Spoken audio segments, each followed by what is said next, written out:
Arrivé en Guadeloupe au cours de la dernière semaine du mois d'avril 2022, Kémy Séba, qui est un militant panafricaniste très connu en Afrique et dans le monde, mais aussi en Guadeloupe, puisqu'il est à son troisième voyage en Guadeloupe, s'est fait un devoir de rencontrer les syndicalistes, mais aussi les soignants suspendus. Il s'est d'ailleurs rendu sur le bic de résistance du CHU. Il a discuté avec Elie Domouta, avec Mona Edouardville, bref, avec toutes ces personnes qui sont en situation de suspension. Il a tenu d'ailleurs une importante conférence publique, c'était à Sainte-Anne, où devant près de 1500 personnes, il s'est exprimé sur la situation sociale et politique de la Guadeloupe. Avant son départ pour l'Afrique, Kémy Séba s'est promis de populariser toutes les luttes menées en Guadeloupe dans le contexte actuel.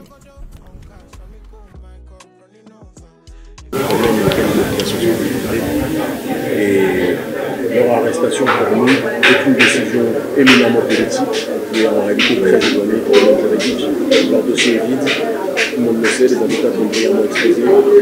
Simplement, ces derniers étaient en train de devenir progressivement auprès de jeunes de la rue, des leaders d'opinion, qui poussaient la jeunesse de cette rue justement à agir de manière différente de ce qu'ils faisaient auparavant. Et on n'aime pas les gens éclairés dans le système colonial, dans le système de plantation. Raison pour laquelle je pense qu'ils ont été arrêtés. Nous connaissons ça très bien, parce que nous sommes persécutés très régulièrement par le pouvoir français, ses responsables locaux, en Afrique ou ailleurs. Le traitement que connaissent nos frères n'a rien de surprenant. Par contre, la réponse que nous devons donner est une réponse collective. La raison pour nous, on a été sollicité pour cela par les familles. Et bien cette réponse-là sera de cette logique du processus anticolonial. C'est la démarche qui est faite. Alors rendez-vous pour toute la population, c'est quand et où? Alors rendez-vous ce vendredi à 19h30, salle Jonction à Sainte-Anne de mémoire. Toutes les informations sont données sur notre télévision numéro 1 et notre page officielle Facebook. Et nous attendons la population nombreuse, d'accord, parce que ça sera une réunion de concertation pour une réponse collective vis-à-vis des problèmes collectifs que nos populations rencontrent. Et j'insiste en disant une chose, que le peuple guadeloupéen ne pense pas que le traitement qu'il subit est un traitement qui lui est uniquement attribué.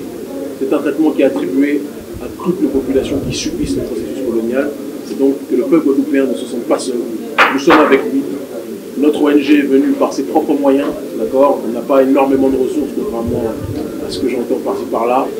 On n'a rien à gagner ni à vendre. On ne se présente pas à des élections. On vient simplement pour apporter notre soutien aux populations. Beaucoup auraient pu le faire, ne l'ont pas fait. Notre devoir, c'est d'être aux côtés de ceux qui sont sur le terrain et mener ce travail de défense de nos intérêts partout où nos populations sont installées. Voilà. Merci infiniment. Qu'est-ce qu'on attend? Nous, on n'est pas dans la logique de l'attente, on est vraiment dans la logique de l'organisation, de la structuration, de coaliser les forces, d'accord, de coordonner ces dernières et de faire en sorte que l'expérience qui est la nôtre un peu partout où notre ONG se déplace, il faut quand même qu'on rappelle que Urgence panafricaniste est, je pense, l'une des seules ONG africaines ou afrodescendantes qui se déplacent aux quatre coins du monde pour être aux côtés de nos populations sur les questions relatives à l'injustice sociale, mais à l'injustice coloniale aussi, et apporter des solutions concertées avec les forces locales, d'accord, pour que lorsque répression, lorsqu'injustice il y a, qu'il puisse avoir une réponse adéquate vis-à-vis de celle-ci. Et je pense que ce meeting, qui sera un happening, un grand rassemblement, sera un rassemblement déjà qui parlera aux autorités, qui dira aux autorités, faites attention, si vous continuez dans le maintien de cette injustice coloniale-là, la réponse qui sera donnée sera une réponse qui vous débordera. C'est la logique qui est la nôtre. Nous sommes là pour faire pression vis-à-vis des autorités et nous sommes là aussi pour contribuer à sensibiliser nos populations et tous ceux qui nous écoutent un peu partout à accélérer le processus d'organisation pour la défense de nos intérêts. Merci à vous.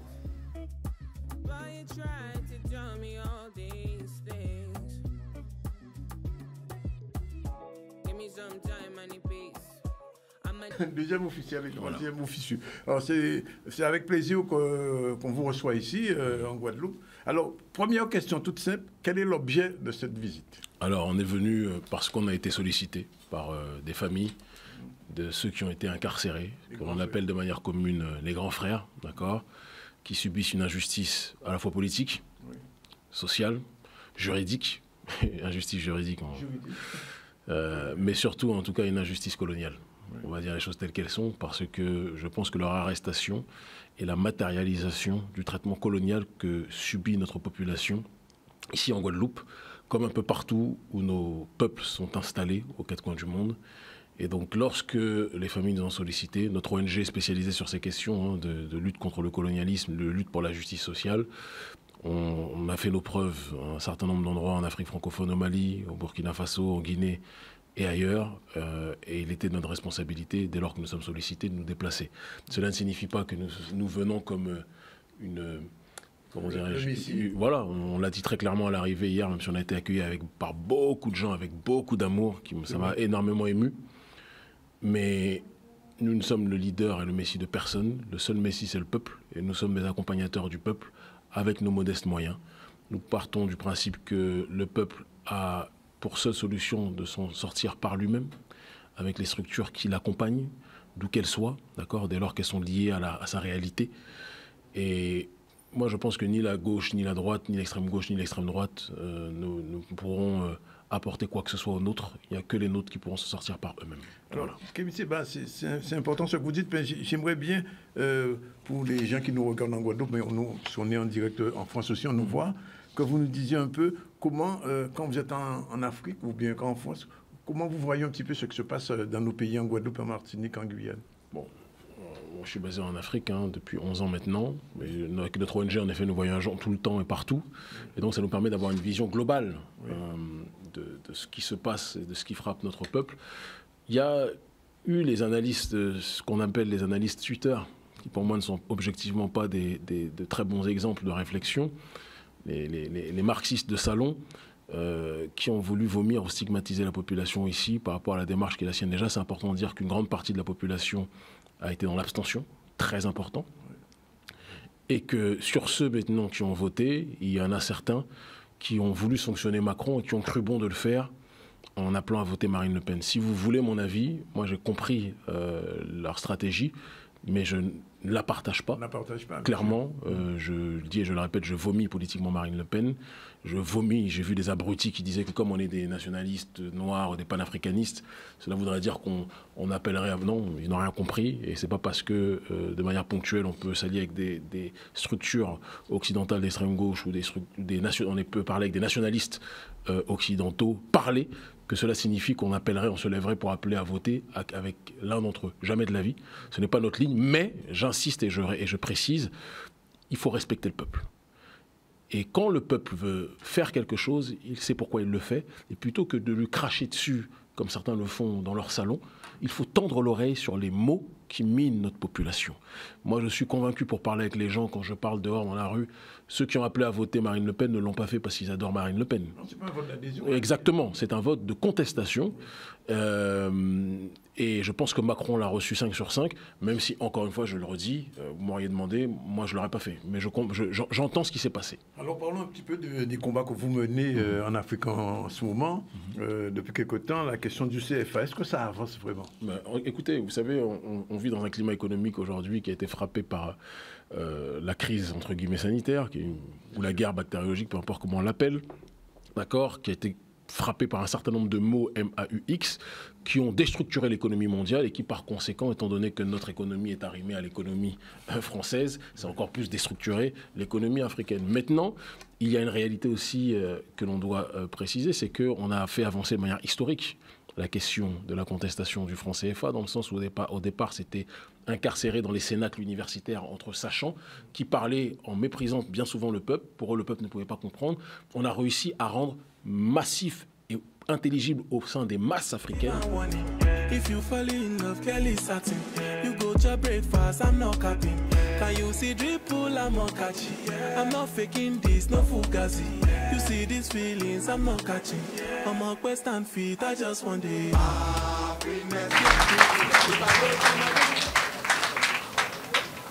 Mon cher frère, je suis profondément ému par votre témoignage, comme par le témoignage de toutes celles et ceux que j'ai entendus aujourd'hui. Mais c'est très important que je puisse vous répondre. J'ai entendu la douleur, la violence sociale qui s'abat sur ceux qui ne veulent pas marcher comme le système leur impose de marcher. Vous avez dit qu'il y a eu beaucoup de personnalités, que je ne me considère pas comme telles d'ailleurs. Je me méfie des gens qui pipolisent l'action sociale. On est en guerre, on n'est pas dans le people. Il y a eu beaucoup de personnalités qui sont venues auparavant. Je pense que la nuance de taille entre les personnalités qui sont venues et ma petite personne, c'est qu'elles ne sont pas considérées comme des menaces par le gouvernement français. Ces personnalités ne sont pas fichées comme menaces graves partout où elles vont par les autorités françaises. Ces personnalités ne mènent pas un combat, à mon sens, peut-être que je peux me tromper, au péril de leur vie, 4 fois incarcérés pour mon combat politique, interdits de rentrer dans trois pays sur demande du gouvernement français. Ces personnalités ne risquent pas leur vie pour ce combat. Je n'ai rien à gagner, on a dépensé des milliers d'euros, c'est très important qu'on le précise, en venant ici. Je ne viens pas me présenter à des élections. Je ne suis pas là pour, comment dirais-je, un marché que je pourrais obtenir ici qui me permettrait de m'enrichir en partant. Je suis venu ici et je partirai en étant plus pauvre sur le terrain financier, mais en étant plus riche sur le terrain du combat parce que je m'enrichis de votre courage. Et je peux, grand frère, te faire le serment que quand le gouvernement français nous voit, alors qu'il sait tout ce qu'on fait en Afrique francophone, nous sommes en train de faire tomber toutes les marionnettes du gouvernement français en Afrique francophone. Quand il nous voit venir ici, en arrivant, en prenant l'avion pour venir ici, de toute façon, à chaque fois que je prends un avion en Europe, je suis gardé 10-15 minutes par les services de police. Mais quand je suis venu en Guadeloupe, on m'a gardé 40 minutes. En me demandant où est-ce que je dormirais, en me demandant quelles étaient les raisons de mon voyage. J'ai dit, je suis venu en vacances. Ils m'ont dit, jusqu'à quand vous resterez? J'ai dit, durée indéterminée, vous savez, les vacances, on vient pour le bonheur. C'est ça, c'était ça ma réponse. Le gouvernement français a peur de la jonction, du lianage, c'est comme ça que vous dites, entre l'Afrique et sa diaspora. Je ne suis pas venu ici pour les caméras. Nous avons déjà une audience qui nous permet d'exister par nous-mêmes sans l'autorisation de qui que ce soit. Les autorités françaises ont tout fait pour nous détruire. Aujourd'hui, nous sommes peut-être parmi les voix africaines les plus audibles de la planète dans le monde francophone. Ce sont des faits. Donc si nous venons ici et que nous adressons ce message aux autorités françaises, nous leur disons, dans l'intérêt de tout le monde, cessez le traitement colonial que vous êtes en train d'imposer sur les populations. Et elles savent qu'il n'y a rien de plus dangereux sur Terre qu'un homme ou une femme qui n'a rien à perdre.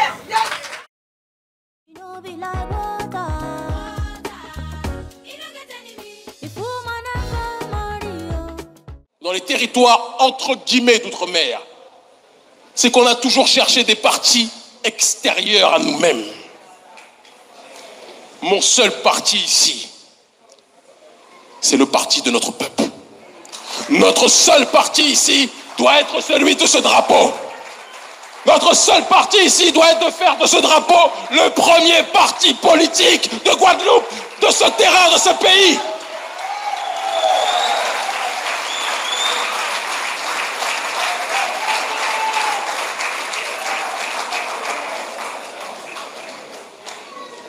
Certains me disent qu'Émi, on veut l'indépendance, mais plus tard.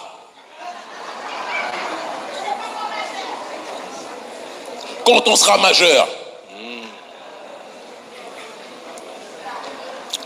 Je vais être provocateur, mais je le dis avec un amour profond.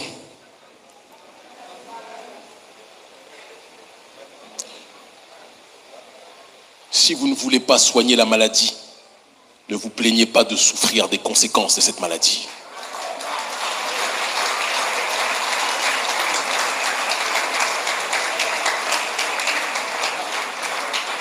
Je vous aime en crever, mais je commence à être lassé ici, ou même en Afrique.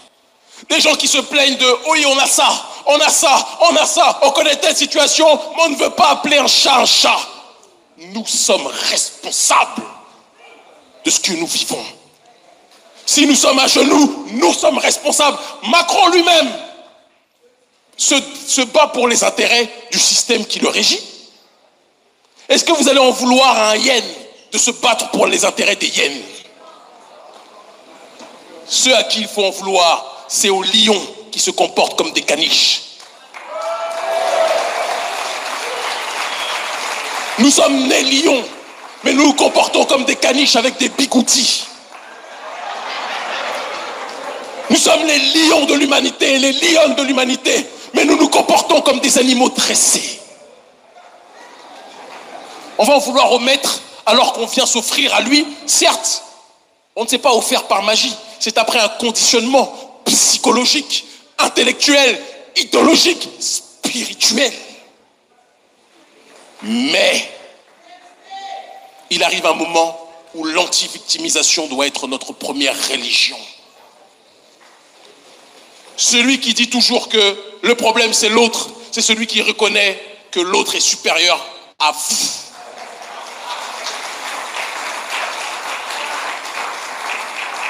Dieu ne change pas les conditions d'un peuple tant qu'un peuple ne veut pas changer lui-même.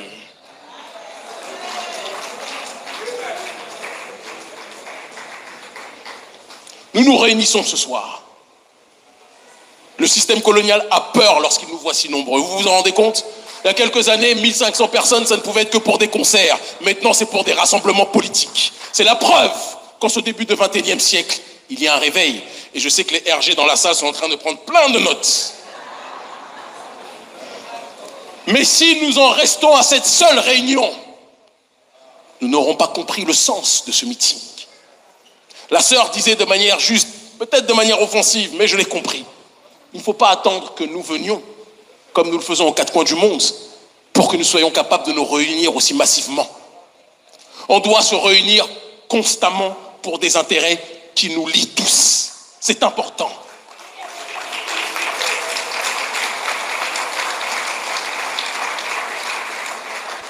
Il faut aussi, et là je vais le dire parce que je les aime en crever aussi, que les mouvements patriotiques laissent encore plus de place aux jeunes. Il le faut. Parce qu'il y a une jeunesse qui veut se faire entendre. Parce qu'il y a une jeunesse pétrie de talent. Une jeunesse qui est formée via la culture, via Internet, via les livres, qui se forment de manière autodidacte, mais qui est très dangereuse. Il faut la jonction entre la sagesse des aînés et la puissance de la jeunesse. La sagesse des aînés, comme ma maman Marie Guadeloupe, une des femmes que je respecte le plus sur cette terre. Je suis son fils, même si elle me taquine. Mais elle le sait, je lui voue un respect éternel. Et c'est ça le combat et la résistance. Si on n'a pas de respect entre les diverses générations, on ne pourra jamais s'en sortir. Que ce meeting ne soit pas une fin, mais une nouvelle étape et un commencement. Que ce meeting, et c'est ce que nous allons faire, donne lieu dans les jours à venir à une mobilisation pour les grands frères, mais parce que je le dis, je le répète, je ne veux pas sectoriser la lutte, pour soutenir le personnel hospitalier, pour dénoncer, comme on l'a fait auparavant, mais le refaire de manière encore plus continue, le chlordécone, pour dénoncer la répression coloniale que notre peuple subit. Ce meeting ne doit pas être une fin, mais doit être un commencement.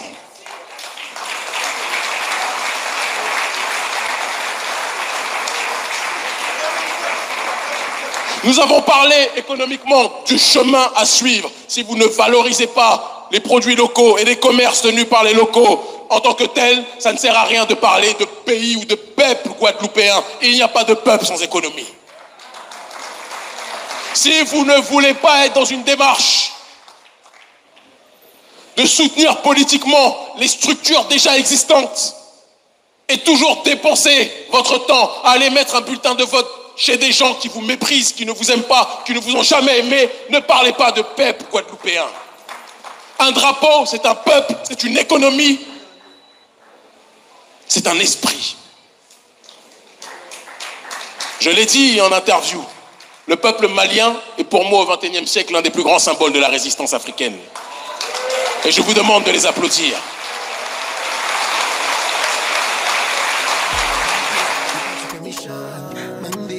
get a money. Nothing way, could give me condition. A shot it, I no get a loan me. Big ass boy, it me gone, big ass boy.